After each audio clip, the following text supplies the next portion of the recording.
Attention, attention, attention. Welcome to all my friends, students in NSC Physics class by Dr. Hamid sir. दोस्तों आज मैं बहुत ही important numericals लेके आया हूँ। आज rotational dynamics end moment of inertia के न्यूमेरिकल्स, बहुत सारे न्यूमेरिकल्स होने जा रहे हैं। किसी भी कॉम्पिटिटिव एग्जामिनेशन में सिर्फ न्यूमेरिकल्स होते हैं, चाहे वो नीट हो या ATJE मेंस हो, सब में सिर्फ और सिर्फ न्यूमेरिकल होते हैं। वो एम करीम में बहुत सारे क्वेश्चंस दिए गए हैं, उसमें से आपको बहुत सारे क्वेश्चंस आज दिखाए जा रहे हैं। 1 नंबर से लेकर मैं 28 नंबर तक के क्वेश्चंस को बताने जा रहा हूँ, सॉल्व करने जा रहा हूँ। जो एक तरह के क्वेश्चन है उसको छोड़कर क्वेश्चन नंबर 1 एम करीम का पेज नंबर 108 है। देखो दोस्तों, एम करीम का ऑब्जेक्ट लगभग 18-20 साल से, क्या कहिए 50 साल से लगभग ये किताब एवरग्रीन है। न्यूमेरिकल प्रैक्टिस के लिए इससे कोई बुक बनी नहीं, खास के है ना कॉम्पिटिटिव एग्जामिनेशंस के लिए। तो दोस्तों क्वेश्चन नंबर 1 बहुत आसान क्वेश्चन मैंने लिखा नहीं है, आप खुद बुक से ले जाके क्वेश्चन देखें। क्वेश्चन में समझाने का कोशिश कर रहा हूँ। क्वेश्चन कह रहा है एक ऑब्जेक्ट 4 मीटर रेडियस वाले सर्कुलर पाथ पे घूम रही है और 600 उनका आरपीएम है। आरपीएम बोला तो रोटेशन पर मिनट या रिवोल्यूशन पर, वहाँ पे रिवोल्यूशन शायद दिया हुआ है, रिवोल्यूशन पर मिनट। इसको कैपिटल एन मानते हैं। 1 मिनट में लगाए गए चक्कर आरपीएम। बुक लाए तो क्वेश्चन को पढ़िए, क्वेश्चन पढ़िए ना, पेज नंबर है 108। क्वेश्चन पढ़िएगा तब ना समझ में आएगा क्वेश्चन क्या कह रहा है। हम बताइए, आप लोगों को बना के आना चाहिए। बीच में आपको 24 घंटा हो गया, आप लोग बना के नहीं आए हैं। क्वेश्चन नंबर 1 कह रहा है रेडियस है 4 मीटर और टोटल रोटेशन है 600 आरपीएम। ओमेगा निकालना है। तो दोस्तों सबसे पहले इसमें आपको फ्रीक्वेंसी निकालनी होगी। ओमेगा निकालने के लिए, एंगुलर वेलोसिटी निकालने के लिए पहले क्या निकालनी होगी? फ्रीक्वेंसी, आवृत्ति। फ्रीक्वेंसी क्या है? Number of rotation takes place in 1 second, 1 second. तो दोस्तों 1 मिनट में 60 सेकेंड होता है। 600 पर मिनट है तो पर सेकेंड के लिए 60 से डिवाइड करना पड़ेगा। तो ये 10 हर्ट्ज आ गया। क्या आ गया? 10 हर्ट्ज। इधर ध्यान दें, फ्रीक्वेंसी आ गया 10 हर्ट्ज। अब ओमेगा निकालना है तो क्या फॉर्मूला? 2πn पढ़ा है, इसमें सारे मान पुट कर दें। क्वेश्चन नंबर 2 करा इन द अबव क्वेश्चन, उसी पहले वाले क्वेश्चन से ही कह रहा रिम, वो एक सर्कुलर डिस्क था, उसके रिम का कोई एक पॉइंट है, उसका लीनियर वेलोसिटी निकाला है। नेक्स्ट क्वेश्चन क्या कर रहा है? क्या निकालना है? Linear velocity of a point of rim, भी निकालना है। भी का फॉर्मूला क्या है? Omega R. Omega above question मतलब ऊपर वाले में जो ओमेगा निकाले 62.8 वही पुट करना है। आर भी ऊपर वाले का ही लेना है, 4 मीटर मल्टीप्लाई कर दिए, that will be answer. 3rd number question में कह रहा है कि रेडियस या डिस्टेंस 11 सेंटीमीटर है और यहाँ पे आरपीएस दिया, रोटेशन पर सेकेंड, मतलब फ्रीक्वेंसी दे ही दिया आपको। 1 सेकेंड में जो इतने चक्कर होते हैं दैट इज फ्रीक्वेंसी, रोटेशन पर सेकेंड। तो फ्रीक्वेंसी आपका 7 हर्ट्ज। फिर ओमेगा निकालना है, भी निकालना, तो सेम ही क्वेश्चन हो गया, खाली डाटा चेंज है, वही प्रोसेस से बनाए। अगला क्वेश्चन भी सेम ही है। कह रहा है कि हमारी जो पृथ्वी है ना, अर्थ, वो अपने एक्सिस पे घूमती है, जब तभी वो दिन और रात होते हैं। तो अर्थ का ये लाइन कहलाता है इक्वेटर लाइन और ये पोल कहलाते हैं। तो कह रहा है कि इक्वेटर लाइन पे कोई पॉइंट ऑब्जेक्ट है, उसका निकालिए लीनियर वेलोसिटी, v निकालिए। अर्थ का रेडियस हर किसी को याद होना चाहिए। हम अर्थ पे रहते हैं, अर्थ का रेडियस नहीं मालूम हो तो 6400 किलोमीटर। हमारी पृथ्वी का त्रिज्या कितना है? Radius of the earth 6400 kilometre. Metre में हो जाएगा 64 × 10⁵ मीटर। 64 × 5 मीटर। टाइम पीरियड कर रहा है 24 आवर्स से। कहेगा क्या? आपको तो खुद याद रखना, क्वेश्चन में नहीं दिया है टाइम पीरियड 24 आवर है। आपको पता ना अर्थ अपने एक्सिस पे जो घूमती है कितने देर में? 24 घंटे में। तभी ना एक दिन और रात हो रहा है आपका, एक दिन पूरा मानिए इसको। तो 24 आवर ये क्या है? टाइम पीरियड है। आवर को बदलना पड़ेगा सेकेंड में। तो 3600 से मल्टीप्लाई कीजिए, वी निकालना है। वी का formula omega R, omega 2π/t into R. इसमें पुट करें, कैलकुलेट करें। अब इसी क्वेश्चन में देखिए कह रहा है इन द अबव क्वेश्चन बताइए पोल पर कितना होगा लीनियर वेलोसिटी। देखिए पंखा अगर घुमाते हैं जो बिल्कुल बीच में होता है ना, उसका रेडियस कुछ नहीं होता है, जीरो होता है रेडियस। जब रेडियस जीरो होगा तो v बराबर ओमेगा आर। आर जीरो हो गया तो v क्या हो गया? जीरो हो गया। तो पोल पे लीनियर वेलोसिटी क्या हो जाएगी? जीरो हो जाएगी। आर जीरो, v बराबर ओमेगा आर, जीरो हो गया। अब आपको ये पता ही अर्थ जो है ऑर्बिट पे भी घूमती है, एक्सिस के साथ साथ सूरज के चारों तरफ ये ऑर्बिट पे घूमती है। जैसे आपका है ना, एक साल में पूरा एक चक्कर लगाती है। एक साल लगभग 365 दिन होता है। तो टाइम पीरियड मालूम है, एक पूरा चक्कर लगाने में लगा time, that is called time period. तो टाइम पीरियड का 365 डेज। डे को बदल दीजिए आप सेकंड में, 24 से मल्टीप्लाई कीजिए आवर, फिर ये नेक्स्ट सेकंड आ गया। ओमेगा निकालना है 2π/t। टी मालूम है, 2π का मान मालूम है, पुट कर दीजिए। अगला क्वेश्चन कह रहा है कि एक ऑब्जेक्ट जो है 8 सेंटीमीटर वाले सर्कुलर पाथ पे घूम रही है। पहले इसका आरपीएम था 120, बाद में आरपीएम हो गया 600। एक्सिस के राउंड रोटेट हो रही है सर्कल पाथ पे। क्या कह रहा है क्वेश्चन? पढ़िए तो, क्वेश्चन नंबर 7 पढ़िए। सर्कुलर पाथ ही है तो रेडियस कितना है? 8 सेंटीमीटर। मीटर में बदल दिए, पहले 120 आरपीएम था। आरपीएम है तो फ्रीक्वेंसी निकालने के लिए 60 से डिवाइड कीजिए, फ्रीक्वेंसी निकल गया 2 हर्ट्ज। बाद में हो गया 600/60 that is 10 hertz. Time 10 second. Angular acceleration और लीनियर एक्सीलरेशन निकालना है। तो एंगुलर एक्सीलरेशन का क्या formula? Omega 2 minus omega 1/t। Omega का formula 2πn, 2πn2 minus 2πn1। अब 2π कॉमन लीजिए, सारा मान दिया हुआ, पुट कीजिए, आंसर निकाल लीजिए। 11 कह रहा है, क्या नंबर क्वेश्चन है? उसी का दूसरा नंबर क्वेश्चन। लीनियर वेलोसिटी भी निकालना था, लीनियर वेलोसिटी।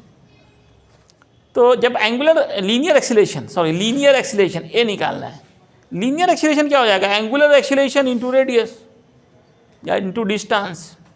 एंगुलर निकाल चुके हैं आप, एंगुलर निकल चुका है, आर भी मालूम है आपको, मल्टीप्लाई कर दीजिए, निकल जाइए।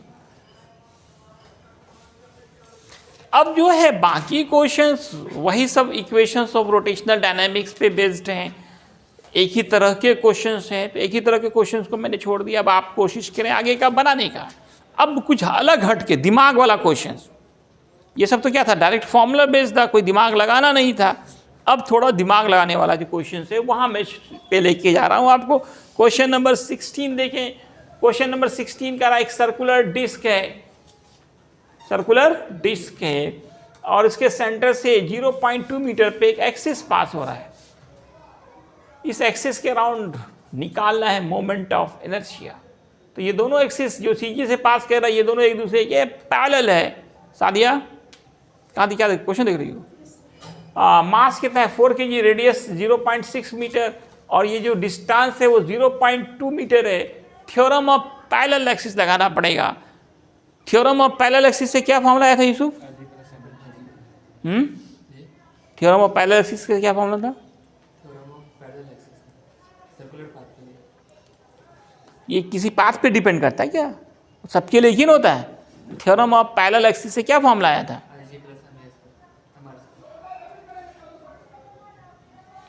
I equal IG plus ma²। Circular disc का मोमेंट ऑफ इनर्शिया का फॉर्मूला हाफ mr²। और a, अब देखिए सब मालूम है, m मालूम है, r मालूम, a मालूम, कैलकुलेशन कीजिए। ये देखिए और मजेदार क्वेश्चन है।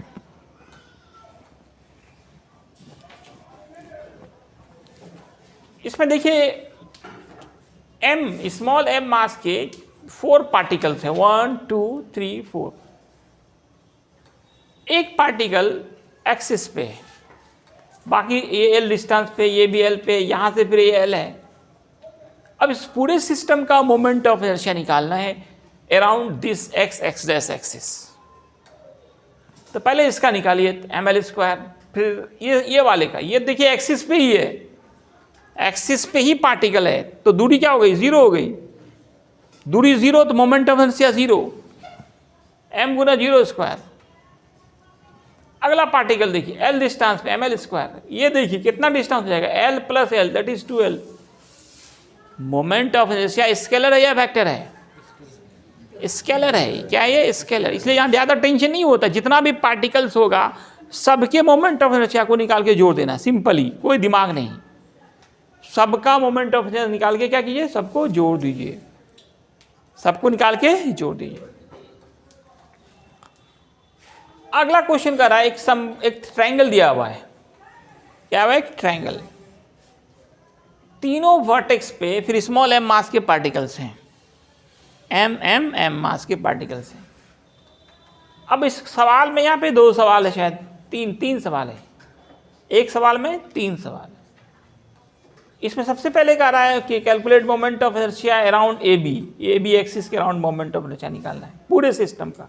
तीन पार्टिकल है, तीनों का निकालना है। किस axis, this A B axis. तो देखिए इसमें ये दोनों एक्सिस पे ही है, तो दूरी इसकी क्या हो गई, जीरो हो गई। ये ऑब्जेक्ट का एक्सिस पे है तो दूरी एम आर स्क्वायर, मास गुने डिस्टेंस का स्क्वायर, तो एक्सिस पे ही तो जीरो, इसका भी जीरो, खाली इसका अलग से होगा। ये दूरी कितना है, 6 है, m गुना 6 का 36 m, आंसर हो गया। ए बी सी लेते हैं तो ये दोनों का फिर जीरो हो जाएगा, खाली इसका निकलेगा m गुने 8 का स्क्वायर, 8 का square 64, m into R square. R क्या होता है, दूरी कितना हो रहा है, जब एक्सिस पे है तो दूरी क्या हो गई, जीरो हो गई, तो जीरो से गुना करेंगे तो क्या हो जाएगी, जीरो हो जाएगी। यहाँ पे m गुना करके भी दिखा है, m गुना जीरो स्क्वायर। ये पॉइंट देखिए, M R moment of inertia का सबसे छोटा फॉर्मूला क्या होता है, m गुने आर स्क्वायर। किसी पार्टिकल के लिए, कण के लिए एम आर स्क्वायर, m गुने आर का स्क्वायर। आर क्या है, जीरो, एक्सिस पे ही पार्टिकल्स है। अराउंड बी सी देखिए, ये BC जो एक्सिस है, इसके लिए ये दोनों पार्टिकल उसी एक्सिस पे ही आ गया, तो इस दोनों का जीरो हो गया, खाली एक का होगा। अब कह रहा है around an axis passing through A and perpendicular to the plane. अब ऐसे पे एक्सिस पास कर रहा है, इस तरह से perpendicular to the plane, passing pen देखें, एक्सिस में दिखाना चाह रहा हूँ, इस तरह से अब एक्सिस पास कर रहा है वर्टेक्स ए से और परपेंडिकुलर टू इट्स प्लेन, इस तरह से। तो ऐसे कंडीशंस में ये वाला तो जीरो हो जाएगा, लेकिन इसका डिस्टेंस 8 है, इसका डिस्टेंस 10 है, तो m इंटू 8 का स्क्वायर, दूसरा m इंटू 10 का स्क्वायर, तो वो 164 m आंसर। अगले क्वेश्चन में देखिए, थिन रॉड दिया गया, थिन रॉड का मोमेंट ऑफ इनर्शिया का क्या फॉर्मूला आया था, अराउंड सी जी एक्सिस 1/12 ml स्क्वायर, 1/12। अब ये एक्सिस पास कर रहा है x डैश, यहाँ है PQ, यहाँ है XY, तो ये तीनों एक्सिस के अराउंड मोमेंट ऑफ इनर्शिया पूछा जा रहा है। तो सी जी एक्सिस के अराउंड तो हम लोग पहले ही निकाल चुके हैं, एक लॉन्ग क्वेश्चन किया गया है 1/12 ml स्क्वायर। अब हमको चाहिए कौन सा एक्सिस, x डैश, तो यहाँ से यही दूरी कितनी होगी, ये देखो आधा l/2 है, इधर भी आधा l/2 होगा, ये कितना है l/3, ये कितना बचा, तो माइनस कीजिए, l/2 माइनस l/3, तो l/6 हो गया। अब IG plus ma square, IG 1/12 ml square plus a square, a l/6 के स्क्वायर। अब PQ एक्सिस, PQ देखिए, ये तो क्या है, इंड से पास कर, इंड के राउंड में आपको निकाल के दिखा चुका हूँ, 1/3 ml थ्योरी के साथ ही पढ़ाया गया है, वीडियो भी अपलोड किया हुआ, वहाँ से भी देख सकते हैं आप। जो थ्योरी था वही न्यूमेरिकल बना दिया। 25 नंबर में थोड़ा सा ये ज़्यादा कैलकुलेशन है यहाँ पे। इसमें कह रहा है, ये जो एक ट्रायंगल बनाया गया, इक्विलैटरल ट्रायंगल, कैसे बनाया गया, 3 थिन रड से बनाया गया, 3 थिन रड को जोड़ा, एक थिन रड ऐसे, एक ऐसे, एक ऐसे, लेंथ L है, लेंथ L है। अब कह रहा है कि calculate moment of inertia whole system around an axis passing through its vertex A and perpendicular to its plane। इसमें समझिए ये तीनों लाइन नहीं है, थीन रड है। जैसे ये थीन रड है ना, वैसा ही ये थीन रड है, ये भी थीन रड है। अब यहां से एक एक्सिस इस तरह से पास कर रहा है, इसके अराउंड निकालना है मोमेंट ऑफ फोर्स सिस्टम। तो दोस्तों तो ये जो यहां से एंड से ये दोनों ये जो एक्सिस है, ये कहां से पास कर रहा है, इसके एंड से पास हो रहा है। वन एंड वाला आप डायरेक्ट भी निकाल सकते हैं, नहीं तो फिर IG प्लस MA स्क्वायर करें। इसको पूरा सॉल्व करके भी आप लिख सकते हैं डायरेक्ट। एंड से जो पास कर रहा था, क्या फॉर्मूला था देखिए यहां लिखा हुआ भी है, अराउंड PQ की क्या था, 1 एंड से 1/3 ml स्क्वायर। आप ऐसा भी कर सकते हैं 1/3 ml स्क्वायर, 1/3 ml स्क्वायर।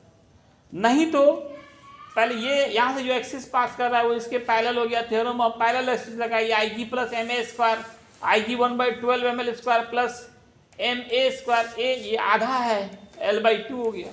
इसके लिए भी वही कीजिए। इसके लिए ये दूरी अलग हो रहा है। ये देखिए हाइट ऑफ इक्विलेटरल ट्रायंगल है, height of equilateral triangle A माना गया। यहाँ पे ए का क्या मान होगा, हाइट ऑफ इक्विलेटरल ट्रायंगल होता है √3L, √3L/2। अब पूरे को सॉल्व करें, आंसर आ जाएगा।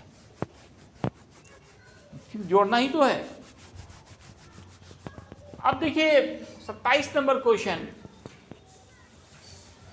बहुत आसान क्वेश्चन, बहुत इंपॉर्टेंट। ये तो क्वेश्चन कितनी बार देखा गया, IIT नीट सब में देखिएगा। पिछला क्वेश्चन बैंक उठा के तो उसमें क्वेश्चन आपको बात हुई। बहुत छोटा सा आसान क्वेश्चन है कि दो स्फीयर हैं, दोनों सटे हुए हैं, दोनों कांटेक्ट में है और उसके बीच से एक एक्सिस जा रहा है। उस एक्सिस के राउंड मोमेंट ऑफ इनर्शिया निकालना ऑफ दिस होल सिस्टम। ये क्वेश्चन बार बार रिपीट होते रहते हैं हर तरह के कॉम्पिटिटिव एग्जामिनेशन में। तो आप ये देखिए, ये जो y डैश एक्सिस है वो दोनों के लिए क्या हो रहा है, क्या हो रहा है जी, y डैश एक्सिस दोनों स्फीयर के लिए किसका काम कर रहा है, टेंजेंट स्पर्श रेखा। और किसी सॉलिड स्फीयर का मोमेंट ऑफ इनर्शिया टेंजेंट के राउंड क्या फॉर्मूला होता है, सादिया बोलिए, लिखा हुआ भी 7/5 mr स्क्वायर। फॉर्मूला याद नहीं करेंगे तो न्यूमेरिकल कैसे बनेगा। न्यूमेरिकल बनाने के लिए ही आपको उतना थ्योरी पढ़ना पड़ता है, उतना फॉर्मूला लिखाना पड़ता है। पावर बैंक बनाते हैं, सब करते हैं, फॉर्मूला याद नहीं करते। फिर भी आप लोग बिना मेहनत के कुछ नहीं होता। अभी मेहनत करने का समय, पूरा मेहनत कीजिए, 18 घंटा पढ़िए, नहीं तो कुछ नहीं होने वाला है। तो एक गिनती कीजिए कि डेली क्या घंटा पढ़ रहे हैं, काउंटिंग करके दिखाइए हमको। ये 7/5 mr स्क्वायर, इसके लिए दोनों के लिए टेंजेंट हो गया था। दोनों का फॉर्मूला क्या हुआ, 7/5 mr स्क्वायर। दोनों का मास रेडियस बराबर है, दोनों को जोड़ दीजिए, 2 × 7/5 कीजिए, 14/5 mr स्क्वायर। 28 नंबर क्वेश्चन कह रहा है कि फिर एक स्क्वायर दिया गया है।